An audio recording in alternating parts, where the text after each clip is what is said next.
Hi, everybody, and welcome to Friday Night Flock Talk. I'm Robin Sullivan of the Leather Elves, and I'm glad you're here this evening. It's still actually light out here in my part of the world, so that's kind of exciting. And it's getting a little bit warmer. It didn't snow today, so I feel good about that. Um, but I've got a couple things, as usual. You know the drill. Um, if you enjoy what you see here tonight, like the Leather Elves on Facebook, you'll get notifications when we go live. You want to check the Leather Elves Facebook page. Sometimes we do surprise sales or, pop-up events, things like that. You want to follow the Leather Elves on Instagram. If you guys send me pictures of your birds with our toys or just your birds doing cool enrichment things or training, I would love to put them up on our Instagram page. And we also have a YouTube channel. So if you could subscribe to that, that's my new goal is to be the next YouTube sensation. But seriously, it's fun just being with you guys on Friday night, and I want to thank you for being here. So, oh, Frank, I'm glad you cleaned the bird room all day. It's good. But I'm glad you made it and you're still awake. That's important. So this oh, it's kind of tropical here. It makes me feel kind of warm and toasty. Hey Bonnie, how's it going? So tonight I have a special guest with me who is from no four-letter words like snow. I know, Laura, we don't have snow. And the lady that we're going to talk to tonight definitely does not have snow. So it is my pleasure to introduce you all to Keriellen Lohrman. Hey, Keriellen, how are you? Hi, how is everyone this evening? I Enjoying the think they're warm doing weather down in here. so. Keriellen is the president and CEO and birdcage cleaner and enrichment presenter and bus driver and I don't know of Bird Gardens in Naples. So did I miss a lot? I bet you do a lot more than that. Chief bottle washer. But yes, there's a lot to do between paperwork, home visits, vet visits, interviewing people for adoptions, speaking to people on relinquishments, setting up uh, futures for their bird. So I'm gonna stop whining about all the things that I have to do. I do the well, I have to do this, and but yeah, you win. So my first question for you, so everybody out there knows, how did you get started with birds? So I've always had birds. My first bird was a parakeet when I was a child. I've always loved birds, and it just went from there. I got some of my first big birds, and the breeder that I got them off taught me to hand feed.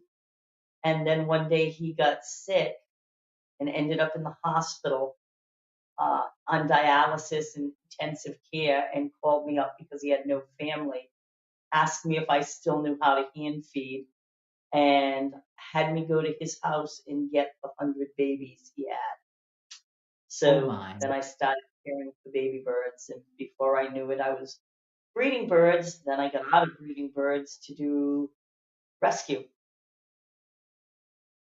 That's a path that we see a lot of in aviculture. I think that happens, and it's not.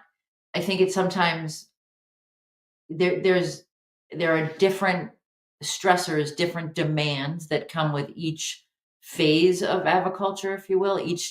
I look at it like so I once described it as a giant spider that all the legs of a spider have to work together.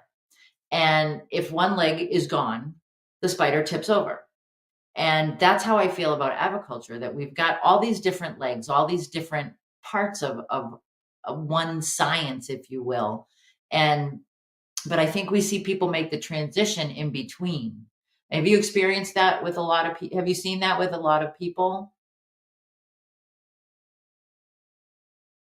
Actually, yes, I've seen quite a few people, and there seems to be a lot of division in it where someone says that's a breeder, that's a rescue. And sometimes that's very clear. But I've also seen many breeders who rely on rescues to help them out when they have older birds that are no longer productive, they need to go somewhere. So that's where a lot of our sanctuary birds come in, and we want them to go to good places. Also, sometimes a breeder may sell babies and then get back a 4-year-old bird that's very sweet, but was one of their birds, and they're not going to resell, a 4-year-old cute conure, and they'll send it to me to be adopted out. Yeah. Yeah. And So I see a so lot of crossover. I definitely think so. And I think it's good crossover because I think there that information that, maybe someone who's been a breeder for a long time or even someone who's a fairly new breeder may have some insight into a behavior or insight into what someone who's doing rescue or even a companion parrot owner, a behavior that they may see, the breeder may be able to say, oh, hey, that might be because of X. And I think that cooperative approach really helps everybody. I think everybody benefits. And it benefits the birds too. Uh, I see a lot of things that go on that necessarily we don't all know about unless you've been in that certain area, be it a vet tech, a breeder, a rescue. We all have information to exchange. You Mhm. can't know everything about every bird and species, different species, the way they behave, the way they act, mannerisms. Those are things that you have to share and learn. And every bird's different. Yeah, no, you're absolutely right. So, do you have a favorite bird story from the years that you've been doing this? Do you have a something that just sticks out that is one of your favorites? Actually, yes, I do. Many years ago, when I was breeding birds, I sold a severe macaw, and it was raised with my personal flock of parrots. I used to raise a lot of my babies with my personal flock to socialize them because I believed it was very important to socialize babies when I was breeding. And I've always told people when I was breeding birds that if anything happens, you call me first. I always take my babies back above and beyond anything. And 15 years later, I was down here in Naples running rescue, not doing breeding anymore. And one of my previous clients called me and said, listen, we've had this bird for 15 years. We just cannot keep it anymore. Can you please take it back? So I had him fly it into RSW. I had not seen the bird in 15 years. I brought it home and I actually brought it out to the aviary with my original flock that it was raised with. And I opened its crate and it flew around the aviary and it landed different places. And then it landed on my head and looked down and said, Mama. And I remember it crawling down and cuddling with me. It actually remembered me, and I thought that was crazy that after 15 years, he knew his flock and he knew who I was. Yeah, no, So that's that was kind of that's really cool. funny. I think that's a great story. So here's a picture of some enrichment. Do you have a favorite? This is my question because enrichment's my thing. Do you have a favorite enrichment item or thing that you guys offer? I would like to say I have one favorite enrichment item, but I really honestly don't because it's individual to every bird. So some birds like to tear things apart. Other birds, I have one harlequin macaw. We call him the wood chipper. He loves anything made of wood, and his favorite is 2x4s. He loves 2x4s. He just wants, so I'll buy him fancy toys, and he'll just destroy them literally in moments. Where I have other birds that'll pick at them. And we grow a lot of things on the property. We have banana trees, so banana leaves make great foraging toys. You can wrap treats in them like an almond and a banana leaf. Uh, and bird toys. We love bird toys, but we also have to remember some of the breeder birds that we have in that really weren't uh, pets. They're not very fond of the bright wood toys, so they really tend to go towards natural foraging things, which a lot of times includes on natural palm fronds from the property or naturally colored wood toys from toy makers. That Very and cool. stainless anything.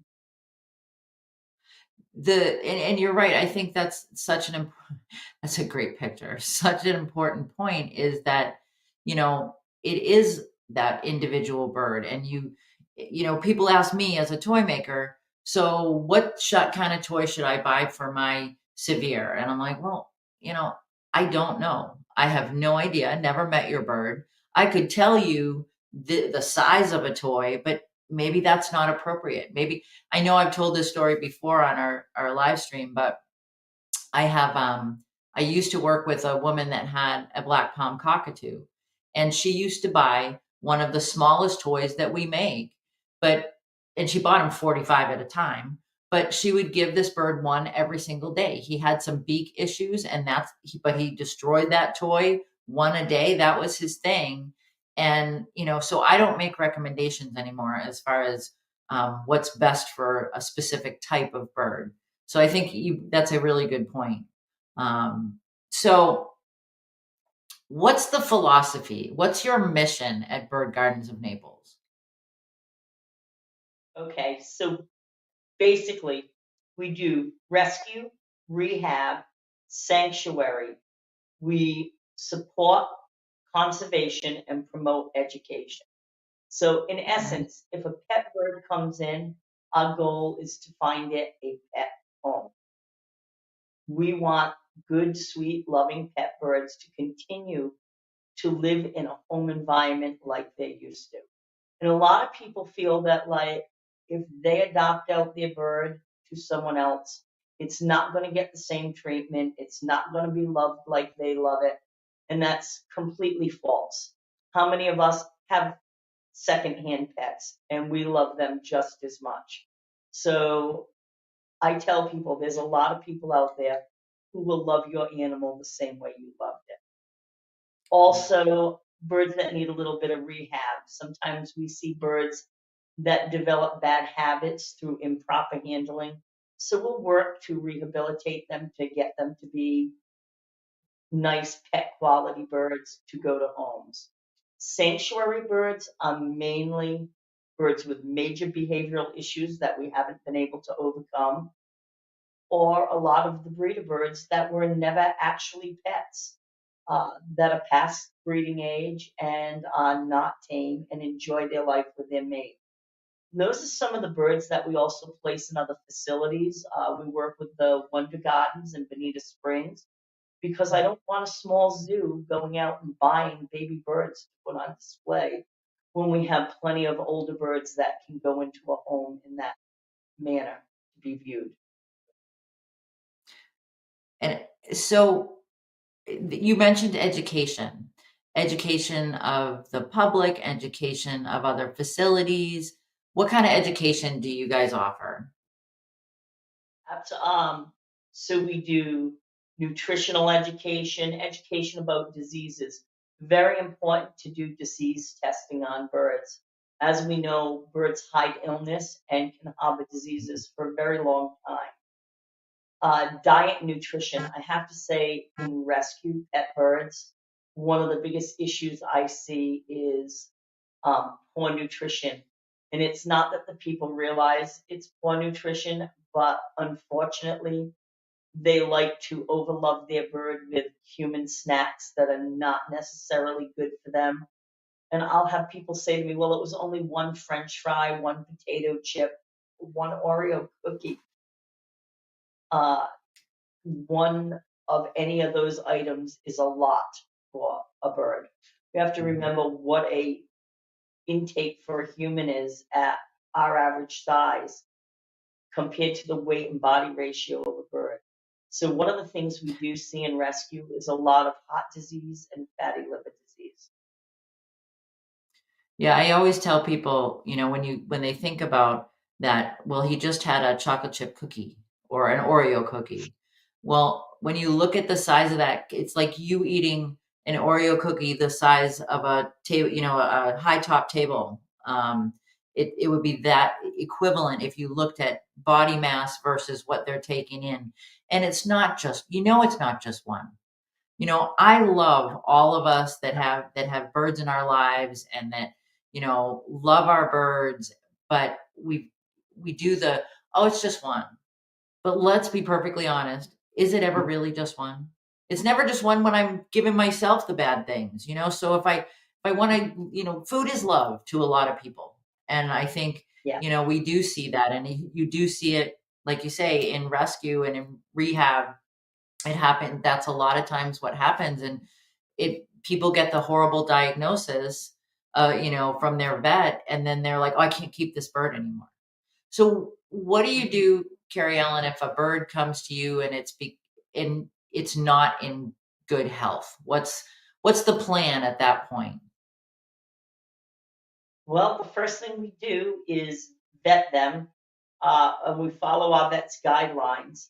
Sometimes we get more than one opinion depending on the bird, and the goal is always to get it back into good health.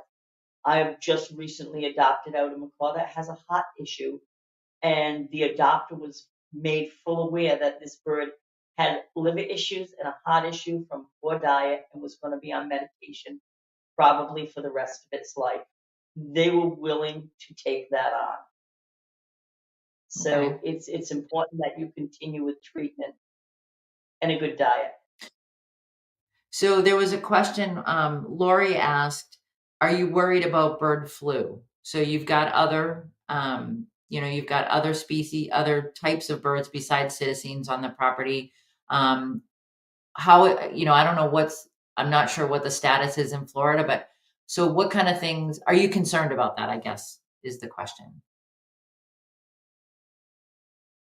Actually, I'm not concerned about it at this point. It has been noted in other counties, and it's mostly in the poultry and fowl, Mhm. you know, populations.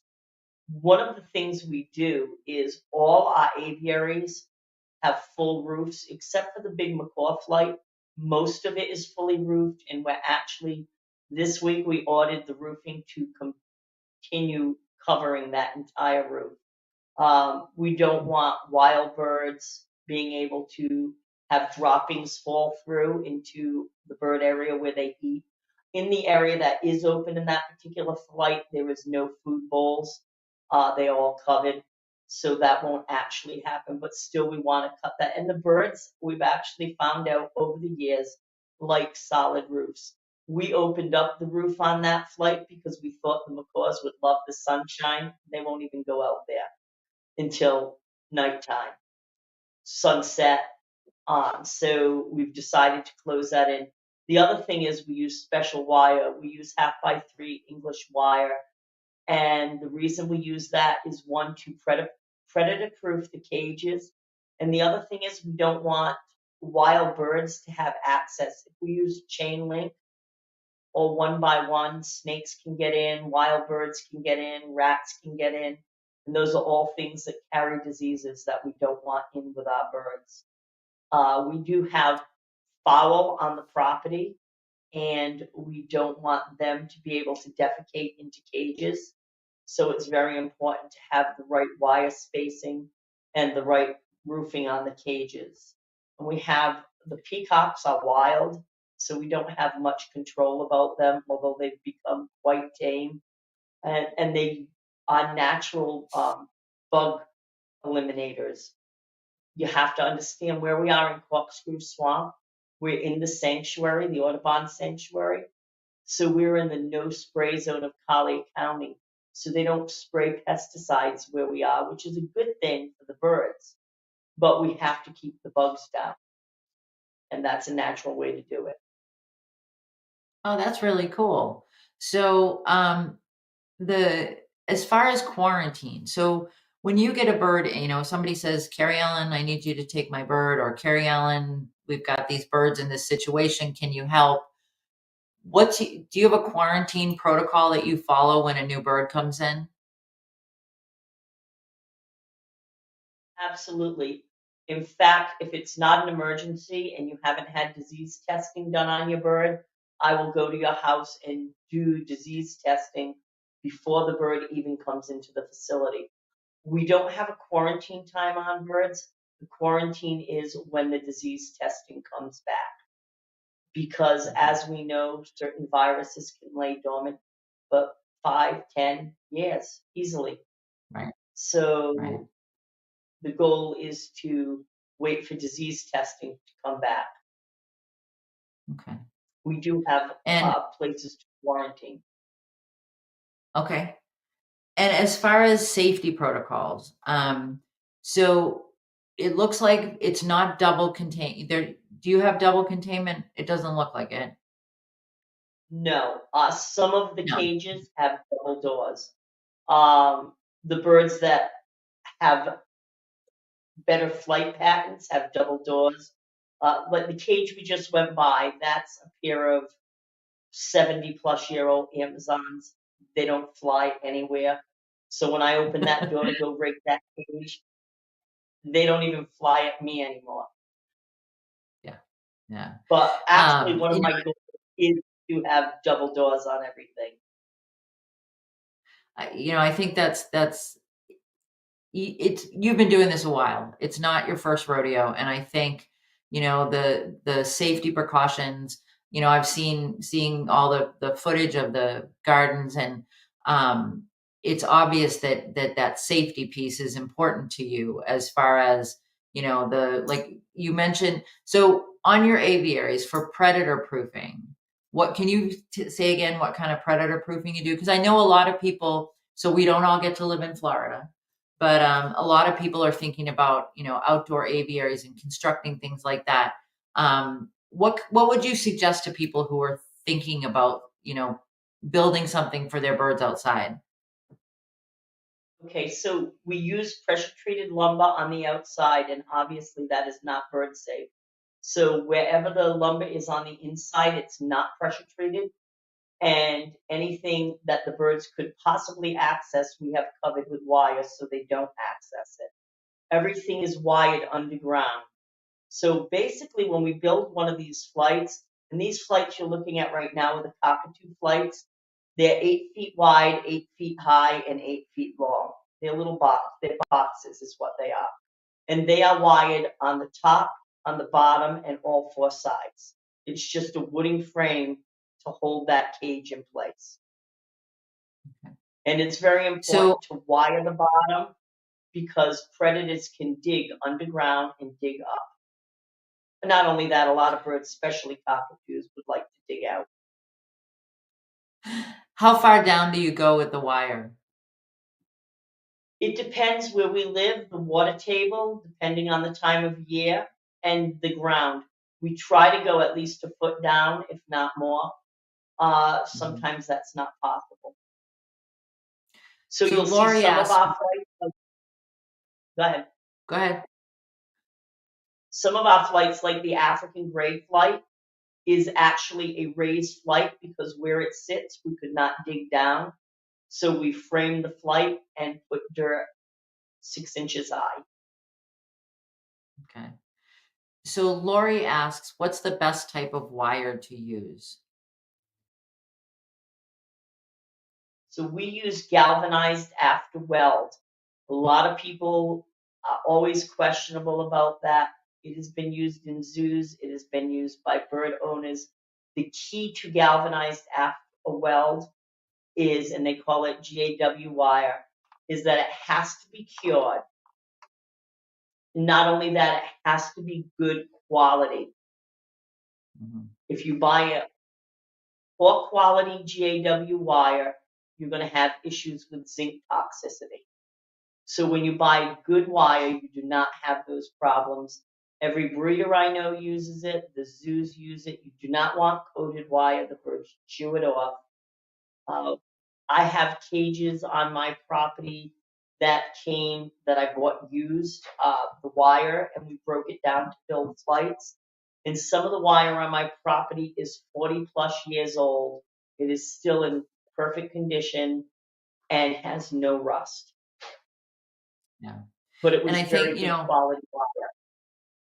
and that is a lot of times that is a contentious subject is, people, the galvanized, and it's people get, the hair on the back of their neck stands up, but it truly is what has been used and used very safely for many, many years, in zoological facilities and, facilities like Keriellen's. I think that's something, it's one of those myths that everybody, gets kind of up in arms about, that, oh no, it's galvanized. You can't do that. It's galvanized at the well. That doesn't work. But you mentioned it needs to be cured. What do people need to look for as far as that's concerned? Usually, when you purchase it from a reputable dealer like Riverdale or WA Davidson Wire in Jacksonville, and those are just some of the companies I deal with. They sell you cured wire. It sits out in the lot for over a year to be cured. You can also wire brush it with TSP and rinse it with vinegar water if you want to cure it yourself. Usually, when I order rolls of wire, they sit outside. Even though it comes in cured, it'll sit outside for another year or two before I use it. Yeah. Okay. So that's just so people know if they're going to build something themselves. So we've talked before, Carrie Ellen, about animal welfare, and I know that at Bird Gardens of Naples, it's each individual animal's welfare is what you are concerned with. And how do you determine what's in their best interest? Well, how do you determine who stays, who goes, where they go? How do you come to those decisions? I'd have to say it's basically experience, and sometimes people will send me a bird and they'll say doesn't like men or it doesn't like women, and then you get there and it's going to all the female volunteers. You have to actually observe each individual bird, and you have to listen to how the owner took care of it. Case point is Rosita, one of our ambassador birds. She does not live at the garden. She was adopted by Jean, one of our board members. She has a wonderful home that she lives in. Jean brings her out to interact with people daily. So when she came in, her owner owned her for 27 years. He hand raised her. He told me how she went to potlucks and how she went golfing on his golf cart every day, and went to restaurants with them and watched TV with them. And he said, but now I just want her to be a bird and live in the sanctuary. And I took him around and I showed him the birds in the sanctuary and explained to him how she would not fare well in an aviary with other birds. She doesn't Mhm. like other birds. She doesn't know how to even be a bird. She was raised like a baby. I said, you would not be doing justice putting her in a cage like this. She doesn't like the dirt. She's terrified of butterflies. We'll be out doing an event with her, and if a butterfly zooms up on her, she loses it. She doesn't like bugs. She grew up in a home like a child. She likes to eat at a certain time of day. So those are birds you have to look at and say, absolutely, this bird belongs in a home, not a sanctuary. And Yeah. then when somebody calls me up and says, I have this pair of African grays that haven't produced offspring in, 5 or 6 years, I brought them to Dr. So and she sexed them and they're done. They're not pets, they're not friendly, they're actually dangerous birds, to actually try to hold and pass around. Those are birds I would never place in a home, never adopt out to a home. And that's the thing, I see some rescues get some of those birds dumped on them, so to speak, and then they don't know what to do with them, and then they try putting them in homes. It doesn't work so well. So that's where we need rescue sanctuaries to actually work together. Yeah, no, I think, it's important. I've got a friend who has been in the business for a long time, and somebody had a former breeder, green wing, and Mhm. said, "Oh, well, he's not friendly, he's not this, he's not that," and but I just don't want him anymore. He's not breeding. I've got other birds, this, that. And so she said, "Well, I'll take him." And she called me and we worked and worked and worked. And the bird is now a fairly good pet, but he still has, times when he just wants to be that bird. He just wants to kind of do his own thing. And I think it's important, you use that phrase. Somebody said, I just want, that gentleman said, "I just want my bird to be a bird." And I think we've kind of taken the bird out of some of our pet birds. And although it sounds super lofty and, like the right thing to do to let them be a bird, it's not always what's in their best interest. And I think it's through observation and it, like you say, it's through experience that you kind of go, that bird's just not going to be happy living the good life. So I think it's important that you do that observation.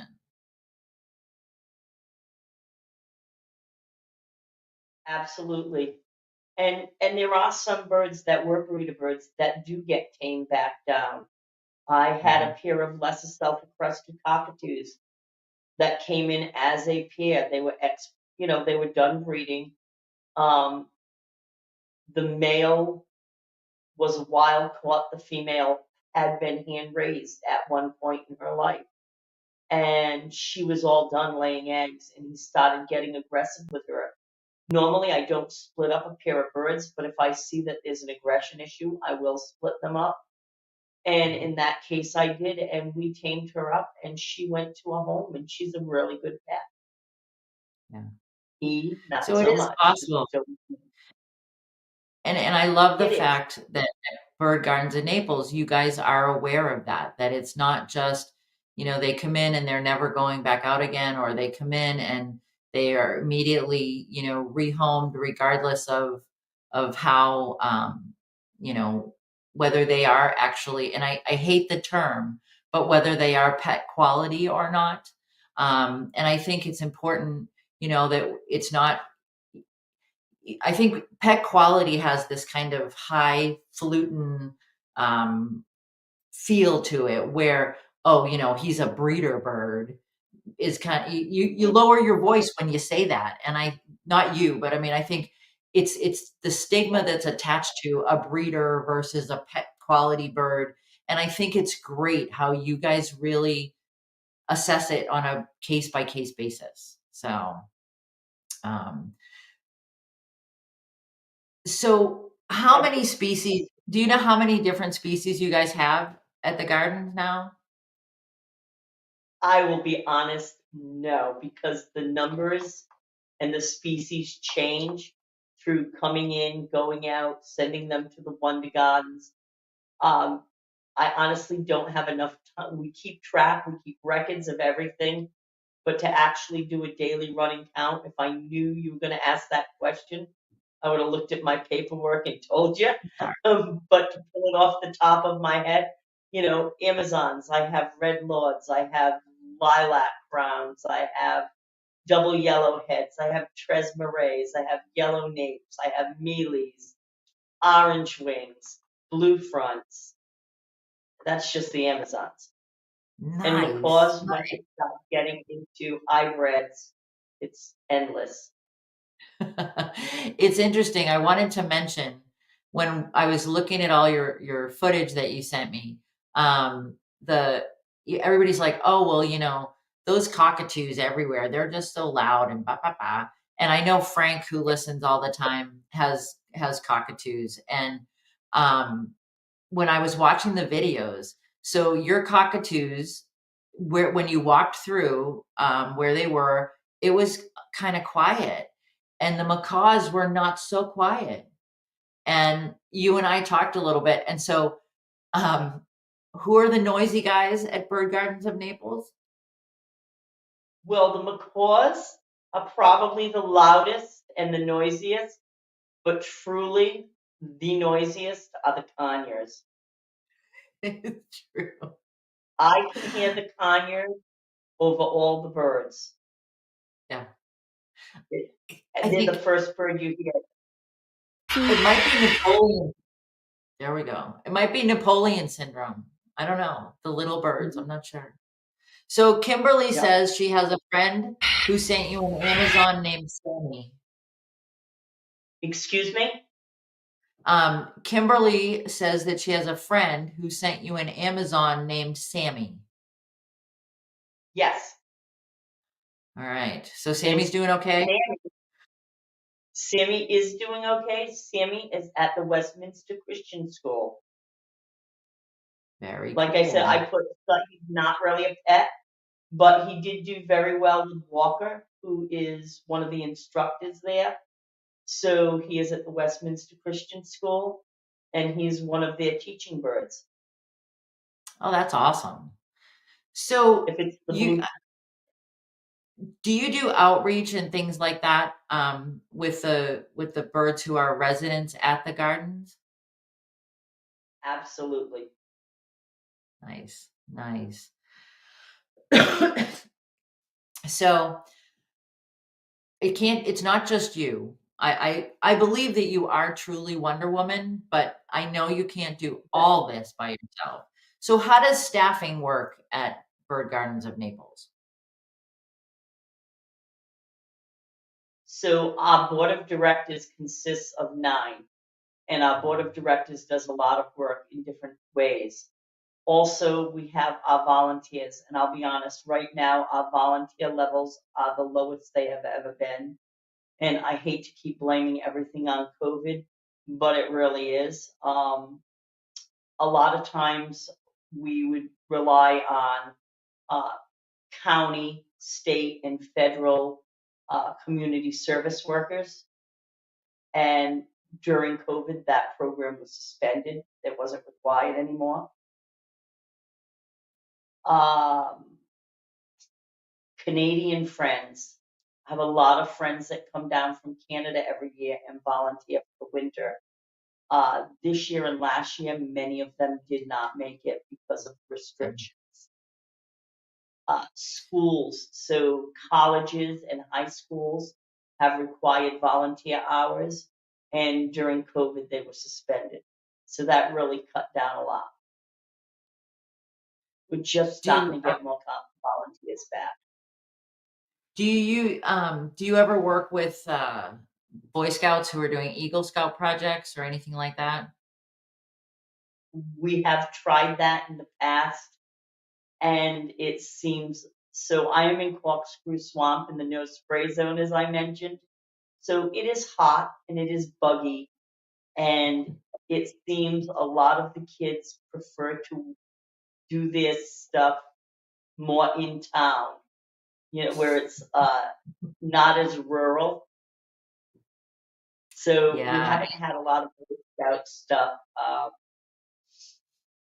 It's tough. And even with community service hours, a lot of people would much rather answer phones at the Humane Society than rake leaves in the swamp.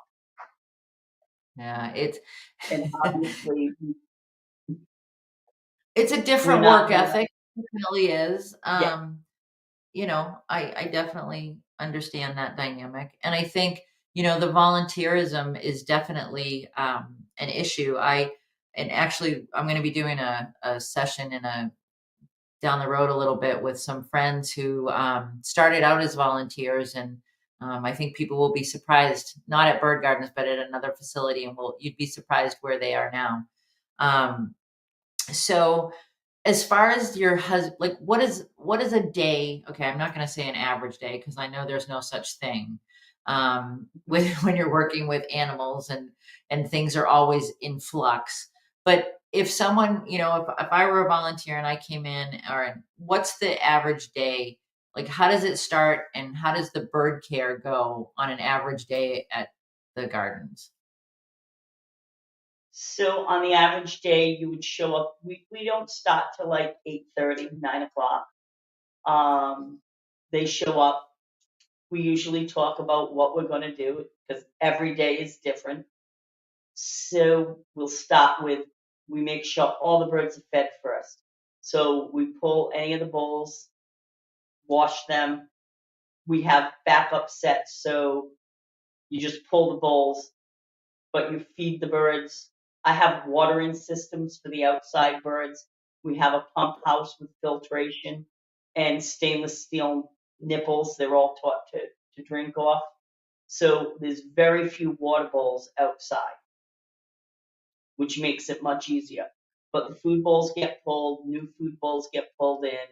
You dump the food in a bucket. You don't want to dump it on the ground because you'll attract pests.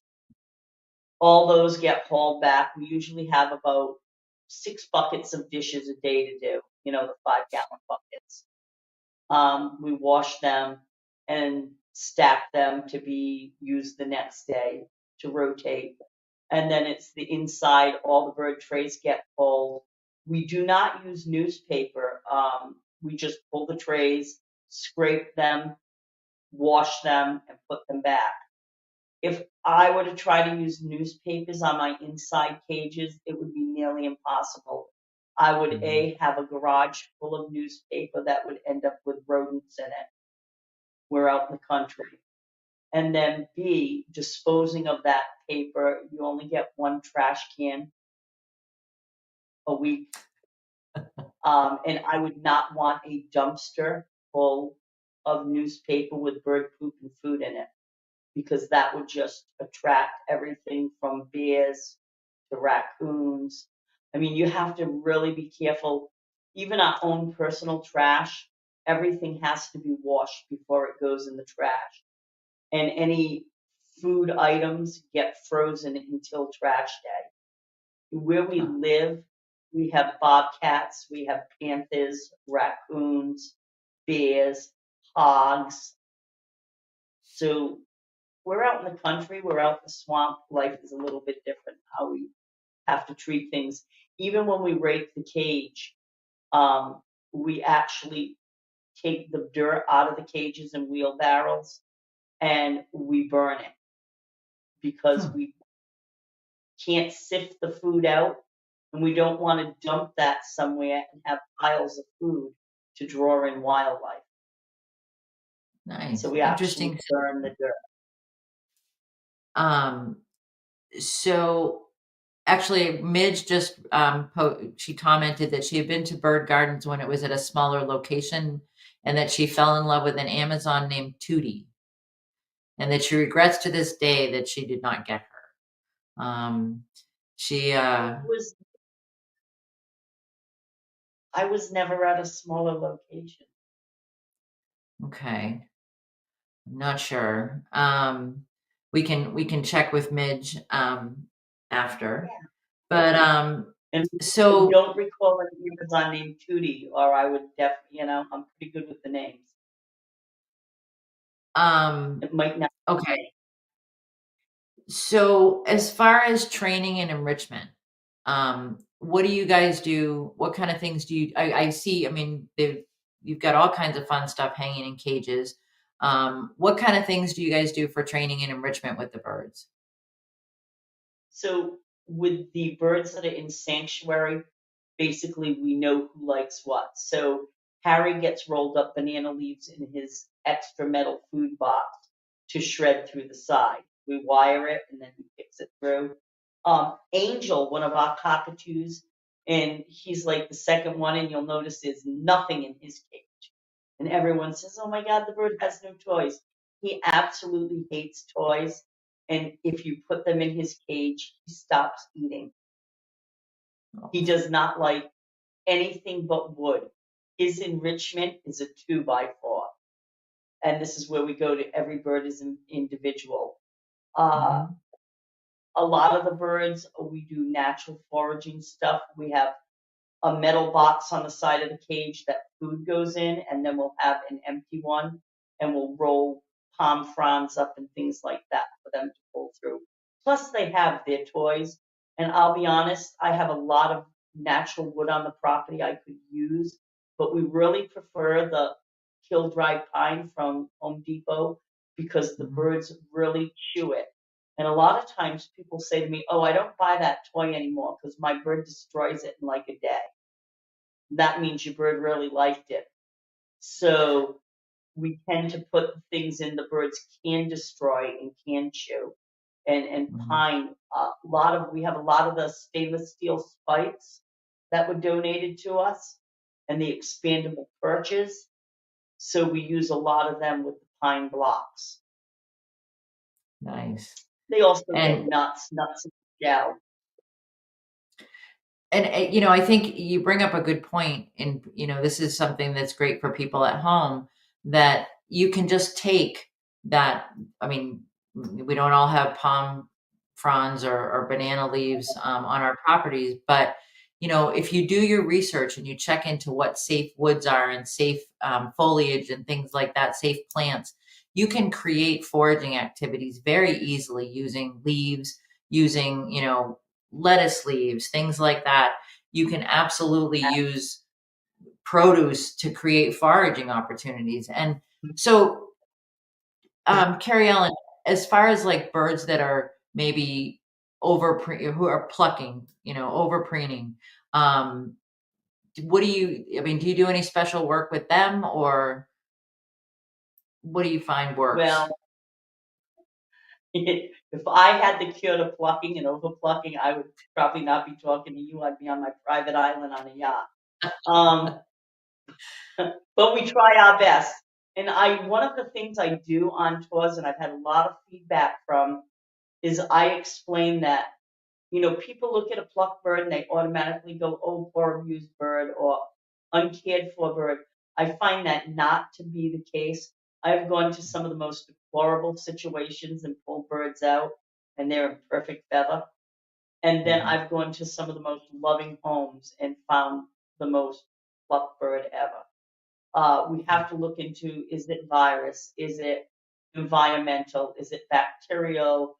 Is it nutritional? Is it hormonal? And you can only do so much. You can provide foraging. I have an aviary next to this big aviary that have 5 birds in it. They were raised together. One bird overgrooms, and when he can get a hold of his other friend, he'll overgroom her. They have, in fact, that's one of them right there. They have plenty of toys, plenty of space, plenty of birds to play with. They've been disease tested. They're on a great nutritional diet. If it was nutrition, it would all be plucked. Um, there's absolutely no reason for him to pluck other than bad habit. And mhm. if he can get one of the other birds to sit still long enough, he will also overgroom that bird. So the So, best we can do is testing and yeah. try. So maybe it's exercise. It's good. They get exercise trying to get away from him so he doesn't overgroom them. Um, I remember when I first started in the business, I was at an event, it was a club show, and um, there was a veterinarian there who had a cockatoo that was naked. I mean, it was a little naked chicken. And I remember I walked up to her and I said, "Oh, oh, that's too bad." And she looked at me and she said, "Why would you say that?" And I said, "Well, he's a naked chicken, And she said, "He's interacting with you. He's playing. He eats great. He's socialized. He's out here with everybody, and he's not screaming or freaking out." And she said, "So there's no, oh, poor him. It's just habitual for him. And at this point, that's what he does." And it really made me think, and we get hung up on it a lot of times. And you're right. I mean, I have been to homes that have been, the bird is the center of the world, and the bird is still, over preening. But I think you're right. I think if we could come up with that solution, I'd be on that island with you too. But I think we just, you try to give them other things to do, but it's not the end of the world. No. Yeah. Yeah. Um, I also do you think it's guys do important. Go ahead. Nope, go ahead. I think it's important though when a bird plucks, you go through the basic rundown to rule out any disease, nutrition, things like that. I mean, I get people who bring me a bird and say, "Oh, it's been plucking forever. I don't know what to do." Well, did you vet it? Did you do any testing? And the answer is no. And sometimes a bird will pick up maybe a bacterial infection or a staph infection and starts plucking because it's itching, and then it becomes habit. So it's just like Yeah, nail biting sometimes, but could have been definitely, stopped and early on. I mean, I have people contact me and ask me to do behavior consults with them because a bird is plucking, and that's the first question that I always ask is, "Have you ruled out medical?" Because, it's something that if it's something the bird can't help because it's irritated, you gotta take care of that first. So yeah, that's important. And as far as training, Carrie Ellen, if you've got birds that, maybe need a little adjustment, do you guys do training with them? If a bird's getting ready to go live, to be rehomed or when they come in, do you guys do training with them? Absolutely. And mostly, just positive reinforcement and taking the time. I'm a pretty stern bird person because I work with a lot of macaws. I do a lot of positive stuff, but I also don't let them intimidate me. Mhm, And I think one of the bigger mistakes I see people is they'll go forward to pick up their bird, and when the bird goes forward to them, they'll pull away, and it breaks the bird's confidence. So if mhm. you're not confident in your bird can't be confident in you. So a lot of the training isn't just the animal, it's the owner. Oh, definitely. I think it's about response. It's about, a lot of times we mistake that move forward with the beak. The beak is just an appendage at that, for some birds, for a lot of birds, it's a way to help get around. It's to explore. And I think sometimes we do get that, oh, he was going to bite me. And it might not have been a bite. It might have just been, I need a little balance to come over to you. So I think that's important. So Amber asks, how do you get the birds to get along? Yeah. I don't. They either do or they don't. Um, they're like people, when I open my front gates and 30 people show up, I may not like all of them, but I have to play nice because it's my business. So Mhm, birds are just like people. Some birds like each other. Obviously, anytime you introduce birds, there's a whole process of putting cages side by side. Always observe them. Never let them be unattended. It's very important. And even with the flocks, we don't, people go, it's so easy, just make a flock of birds. It is very difficult to make a flock of birds. You actually have to find X amount of birds that get along together, and you can't make them get along. no, So no, it's really a game of who likes who. When I build a flock for like the zoo, I'll start with a big room with birds in a cage, individual cages. And then I'll let them out on top of the cage. And then gradually I move the cages closer and I watch their body language to see how they interact with each other. And sometimes you just pull a bird right out of that mix because you know it's not going to work. And you can't no. even try to force it. So if you have multiple birds in your home and they don't like each other, you're not going to teach them to like each other. That's what I've experienced. No, I agree, and I think, it's not that kind of freewheeling, everybody's all buddies. And there are some safety concerns, and I think it goes back to that observation piece that you can't just say, "Oh, I think they'll get along." Well, my favorite is, well, they're the same species. Mm, Again, we're all people, we're all humans, but there's a lot of people that yeah, no, yeah. I don't want to hang out with them. So yeah, but Amber, I think it's just a matter of really watching and seeing how the interactions go and setting them up for success. You want to set them up if so that they're not out together. Maybe they come out at different times so that one bird doesn't have access to that other one's cage if you've observed that they may not be best buddies. And I think it's really creating that environment that makes them succeed. So Keriellen, we've talked a little bit about conservation. Um, how do you focus on conservation at Bird Gardens of Naples? Well, first and foremost, one of the conservation programs we donate to is the Lane Enrichment, the Blues, down in Bolivia. I believe Dorothy Patterson, her sister's taken it over now. But conservation is very important to us. And of the blue-throated macaws that are wild, 25% of them actually come from that conservation program. One of my friends is the lead veterinarian at Eshkaret Park for the scarlet macaws. And I'll be honest, I never really realized how much there is to conservation. We all think about just raising some birds and letting them go, and that's the farthest thing from the truth. I believe you Mhm. have Hafet talking soon with the Puerto Rican Parrot Project, another conservation program. Uh, Parrots are going extinct, and I really do believe it's our responsibility to support conservation programs.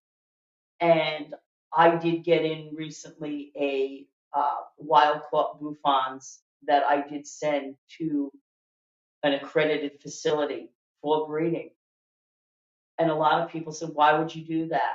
Because they're not sold as pets. Their population is being built. And a lot of people say, well, being bred in captivity is not the wild. It's not. But eventually the goal is to get a large enough supply to re-release. Look at the Spix macaw. They're the perfect classic example of in 2000 they were extinct in the wild. And if it were not for the captive breeding programs of them, there would be no chance of them ever being re-released into the wild. We still have a ways to go, but it's actually a goal and a sight. I think I think the Spics are a great example of that. And like you mentioned, I'm gonna have Hafet on in a couple of weeks from the Puerto Rican Parrot Project and Puerto Rican Parrot Project.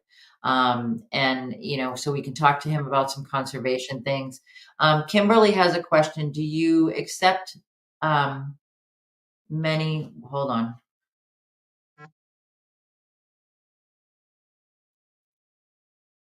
Oh, so if somebody wanted, I think what Kimberly's asking is if somebody wanted to, um, you know, request that their birds come to you in the event of their death, um, is that a request that people can make ahead of time or put in their wills? I mean, how does that work, Carrie Ellen?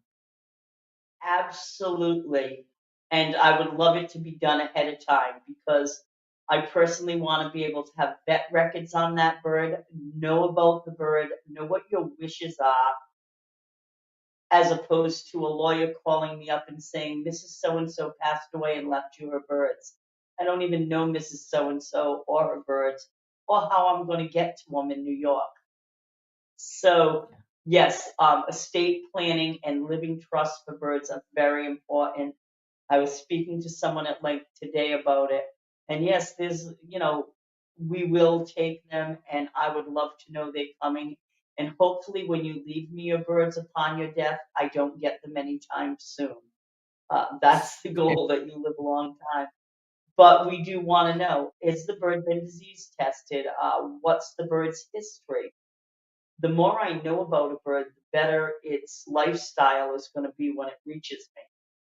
I do have, even in Naples, I have birds that are adopted out to older people that do not have a safety net per se in their own family. I actually have where they've given me keys to their houses. I'm their emergency contact. They have a card in their wallet with my information, and usually either on their refrigerator or written on their bird cage is my phone number. I have gotten calls at 3 in the morning that Mrs. So and so has been transported to the hospital. I'll ask the sheriff, does the bird have food and water? I have the keys to the house. I'll come in the morning and get it. I go get the bird. I know the bird. I know its history. I know it's been disease tested, so I don't have to isolate it. And then I know that what Mrs. So and so wants, and if she recovers, the bird will go back home to her. I don't want to just be adopting it out that second. So I have guidelines. I know the person, I know the bird, and it's a nice safety net. And a lot of the birds that need attention need to be with someone who's older, who's home all day. So I Yeah. don't want to rule out people because of age. I want to set them up Mhm. for success. And having animals, no matter what your age, you should have a safety net for them. Definitely. So Kimberly was wondering, Keriellen, how do they contact you if they wanted to set something up and they were out of state? So they need to, my phone number is the 813 number on my website. That's my direct cell number. The best thing to do is to call me and set up a time to actually sit and talk with you. Uh, we do not charge to take a bird in. We obviously live off donations. We're 100% donation generated. So we tell people if you can make a donation, it's wonderful. But if you can't, it's not required. The same thing with adoption. We do the same thing. And I know that sounds crazy, but I would rather see you spend $1,000 on a beautiful cage with nice toys from the leather elves and have your bird set up in your house well than give me a fee. Uh, for medical emergencies, I do not board birds as a rule. If somebody adopted a bird off me and needs me to board it, I will, but I'm not in the bird boarding business. But if somebody has a medical emergency, a work emergency, is homeless, I will take their bird and care for it for free until they get back on their feet. And I can attest to this. I know have sent people to Keriellen, and she has taken care of their birds when they've been in a tough situation. So we know it's not free. The care of these birds, it's not, they're an expensive hobby. So how can people help? How can, how can people help and how can they visit? So donations obviously are the greatest. Spreading the word because sometimes we'll do a fundraiser. Even if you don't have the money to donate, if you share it, one of your friends might. Um, Set Home Depot cards. Oh my God, I live at Home Depot. Things like that. I'm always on the go. Gas cards. And not just for the vehicle that transports birds, but for the lawnmowers, the chainsaws, the weed whackers. The list goes on and on. Uh, Toys, sending nuts, things like that. I ask people not to send food because we're pretty specific on the food we use and the price I get food for wholesale because I buy bulk by the tractor trailer. Um, I rather take care of my own food. You want to make a donation and specify it to food, I will put it towards food, I promise. Right now, I have 2 containers of food in the yard. Nice. So, and how about visiting? Can people come and visit? Are you open to the public or how does that work? Absolutely. So right now, because of our shortness on volunteers, I'm only doing tours on Friday, Saturday, and Sunday at 11 a.m. and you can book one of those tours right online or call me. Uh, I also do private tours. If I'm there and I have the time, I'll let you in. Uh, People who are relinquishing animals to me, I tell them, don't relinquish your animal anywhere you can't visit. So that's very important. And I have people who have birds with me that do visit them, um, that are not the tamest birds, but they get to still come see them. We also always make arrangements for people to come. It's Okay. important that your doors be open.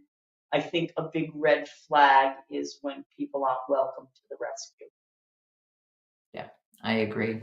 I know Frank, I think Frank is going to be down there this week. Frank listens all the time. And so I don't know if he's going to stop by, but I'll have him get in touch if he's going to be in your area.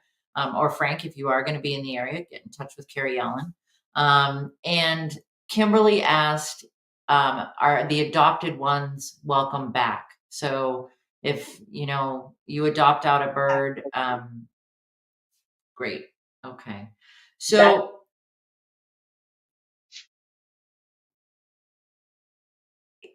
go ahead. if I adopt out a bird, one of the things I tell people first, actually, we do home visits and all that stuff. But when you adopt a bird, we actually have you foster it first to make sure it's going to work. Once you adopt it, one of the requests that I always make is that if anything at all goes wrong, you call me first, you return the bird to